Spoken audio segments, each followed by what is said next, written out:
pergunta aqui, inclusive, de um internauta, que ele diz o seguinte, para você explicar o que eram as barras e o PNL. Bom, as barras eu acredito que ela deixou bem. E o PNL, tem a ver? PNL, a gente já precisa conversar um pouco mais. Eu preciso entender o que está por trás daquele pensamento limitante dela. Porque a PNL é o quê? Programação neurolinguística. Então eu vou trabalhar com ela o que está acontecendo no pensamento dela e nas emoções e sensações do corpo. Por exemplo, se uma pessoa vai palestrar, e aí começa naquela coisa, eu tenho medo, eu tô com frio na barriga. Então eu vou conversar com ela qual é a programação que está por trás disso. O que ela fala para ela mesma? Ela ouve vozes? O que ela imagina? Então achando a programação desse medo, eu reprogramo isso com uma nova crença, com um novo saber. Geralmente, quando vem a consciência, metade do caminho já está feito. Mas aí a gente limpa aquela crença limitante e coloca outra no lugar. Porque a gente não pode deixar em branco. É importante ela saber agora qual é o próximo passo. Que é, eu vou... porque medo e desafio, eu acho que tem muito a ver, né? Você às vezes tem medo de enfrentar, você tá com medo de enfrentar alguma coisa, porque você fala, não, esse desafio eu não vou dar conta, né? Tudo, né? Eu lembro que quando o Nelsinho me convidou para apresentar esse programa, ele falou assim, né? Você tem tudo a ver e tal. Eu falei, eu nunca fiz isso. Olha, você tá falando besteira, eu nunca fiz isso. Eu não vou saber fazer não. E olha, não, isso não. Aí fui pra casa pensando naquilo, né? Aí conversei, por que não? Aí conversei com meu marido, conversei com a minha filha. E eles falaram, não tô entendendo, você tá com medo? Eu falei, não é medo. É que assim, como que as pessoas vão me ver? Eu não vou saber fazer e tal. Mas você tem que enfrentar, né? Você tem que enfrentar. Aí o Nelsinho deu aquela fomentada e me ligou, e aí? Vai começar a semana que vem? Eu, já? Como assim? Então, e com aquele receio. E agora, gente, já faz 2 anos que eu tô aqui, né? E pra mim foi isso que você falou no primeiro dia. Aquele frio na barriga, aquela coisa, o que eu vou falar? Você enfrentou, né? Você enfrentou. A questão do medo é não deixar paralisar, porque as emoções são normais. Então a gente não sabe lidar com a raiva, não sabe lidar com o medo. Então a gente acha que é feio também sentir inveja. Porque na verdade, se você olhar para inveja, que é uma coisa feia, né, que a sociedade coloca, o que está por trás dessa inveja? Qual é a representação interna dentro dela? Então, posso contar uma minha? Conte. Por exemplo, assim, na minha questão de inveja nas terapias que eu tive, a representação interna que veio era da minha situação de criança, eu e a minha prima, e eu olhava a boneca dela. E não tinha ninguém ali para me explicar que eu já tinha a minha, que não precisava olhar dela. Entende? Então, a minha questão da inveja na época que eu cuidei era isso. Eu falei, que incrível! E aí, pra mim, na época, já tinha ressignificado. Eu falei, então já sei porque eu sentia inveja. Então a gente fica muito nessa questão do pecado, que não pode sentir isso ou aquilo. Na verdade, as emoções são naturais e vão te acompanhar a vida inteira. Isso, é saber lidar com isso. Por que as terapias alternativas, elas são boas, né? Elas curam também essa questão. Depressão é neurolinguístico. Se você olha, qual que está dentro do seu corpo? Qual a crença, né, que tá ali? É a crença. Então a depressão a gente pode começar a desmistificar. Eu sei que é a doença, é o mal do século, mas existe já alternativas. E além para ansiedade também, né? Depressão e ansiedade, né? Na verdade, eu acho que até uma pessoa muito ansiosa é perigoso até desencadear até uma depressão. Sim, né? Não sabe lidar. Sim, passo. É o primeiro passo. A ansiedade e depois pode vir a depressão. E hoje nós estamos num nível de estatística, né? Melhor dizendo, de suicídio muito grande. E entre jovens. Que tem tudo para ser feliz. Nem imagina lá, de repente, você como assim? Né? Você não sabe que tá dentro. Porque é isso, e às vezes a depressão ela desencadeia na vida adulta por um estresse, mas quando você vai olhar, é algo que já vem somando lá da infância. Muito tempo. E nunca ninguém percebeu, e aí foi somatizando cada dia mais. E às vezes nem era só a questão do hoje, tem muita questão da primeira infância, né? Então, qual é o primeiro passo para a pessoa identificar que ela necessita de uma terapia integrativa?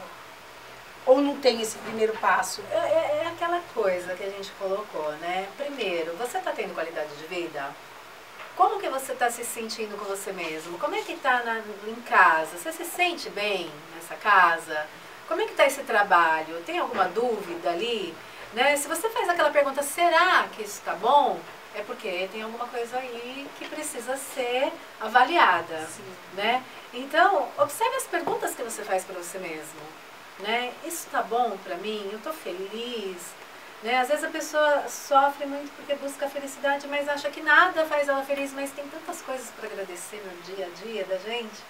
Né? Então, eu acho que o primeiro passo é isso. Olha para você e pergunta, né?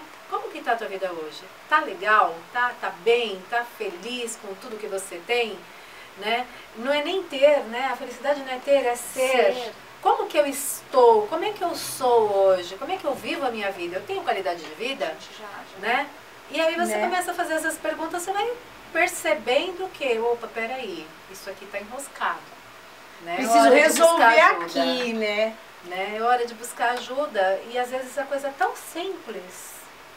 Né? Tem pessoas que numa sessão já falam, nossa, puxa, precisou de um tempão para poder descobrir isso. Assim, Verdade. em uma hora. Uma hora, duas. Às vezes eu tenho resultado de 2 sessões, eu falo, que incrível, que bom, né? Você se permitiu. E tem porque assim, assim, demoram mais. eu sou só a facilitadora. E aí eu deixo ela bem claro para ela que ela fez o trabalho, Exato. ela se permitiu. Vocês falam muito isso, né? De facilitador, né? Isso. Você usa a técnica que você estudou e ali você vai decidir. E nós não podemos deixar de falar dessa cultura xamânica que você... Porque não, ele me deixou... O xamanismo eu estou iniciando ainda, então me perdoe mas eu quero que você fale, nem que seja o que é isso, porque ficou muita gente... O que é isso? Xamânico. Nossa, eu me encontrei no xamanismo, eu vou estudar muito profundo isso. O xamanismo, ele é uma prática milenar, né?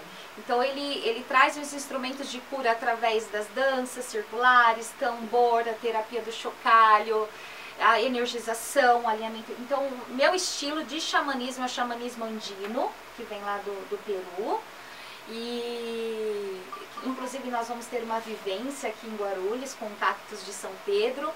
E eu, nesse momento, eu faço a leitura das cartas sagradas, que é uma leitura para o seu campo espiritual. Né? E ela ajuda nisso. Então o xamanismo, ele abrange mais essa questão de cura espiritual. Então não é só a questão da programação do corpo, da alma. Lá de trás. Lá de trás. Ancestrais. De ancestrais. E eles têm bastante vivências assim de conexão com algo maior, né?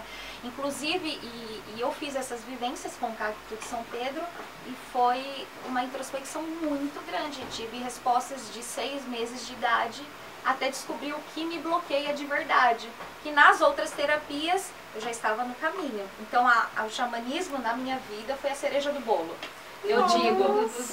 E aí o xamanismo, ele traz a cultura para você ter o contato com a natureza, a mãe terra, você se conectar com a nossa essência, porque nós somos a natureza. E aí nós vivemos nessa selva de pedra, nós não damos um tempo para nós, nos preocupamos muito com essa questão do ter e o ser. E o ser fica. E a gente está nessa transição. De qualquer maneira, isso, encurralado. Então a gente já está na transição do ter para o ser. Então você precisa ser primeiro. E o xamanismo traz muito isso. É muito bacana. E no caso que eu sigo é o xamanismo andino indígena, porque tem outros tipos, né? E você, além de tudo isso, você ainda dá aula de zumba, né? A zumba foi minha abertura de portas, né, para essa vida, na verdade. Então a zumba, a dança em si, ela já, com a questão da expressão corporal, a gente se abre, né? Para mim tá falando hoje assim, iniciou tudo na zumba. Então hoje eu dou aula de zumba em um local só porque eu decidi que as terapias é o meu lugar. mas eu ainda mantenho um lugar. É das muito meninas legal. de coração. E é legal isso, e é verdade, porque às vezes você não tá muito bem. Você coloca uma música, parece que vem um negócio assim, ó, que você fala, eu tava triste. Eu tava triste. Né? Verdade, é dançar. Música e dançar, eu acho que pra mim é uma coisa que, menina, me eleva. Né? Não, é coisa rápida. Necessário, né? É bom demais, não é? Sim, dançar me ajuda muito. Às vezes eu vou meio desanimada, porque às vezes você não dormiu bem.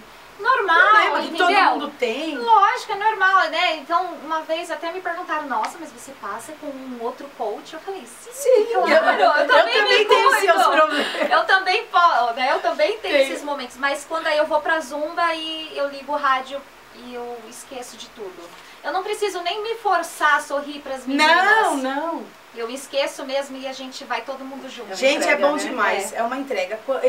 Eu posso estar com o problema que for. Eu vou para um lugar que tem música, parece que eu nem lembro o que aconteceu antes. Eu já começo a dançar e aquilo já começa a mexer comigo. É coisa que não dá para explicar, né? É muito bom muito isso. bom. Então, e lá vocês, nesse local que vocês atuam, vocês têm cursos também? Sim. Tem? Que tipo de curso? Curso de massoterapia, né, em várias técnicas, massagem com pedras quentes, florais, massagem com velas, Chantala, né, o reiki, música aplicada biosimétrica. Estamos vendo aí. Então eu tenho que ir lá passar um dia todo, né? Precisa. É um dia inteiro. Um dia inteiro de práticas alternativas para você sentir os perceber tudo. Ai, André, vou te dar trabalho.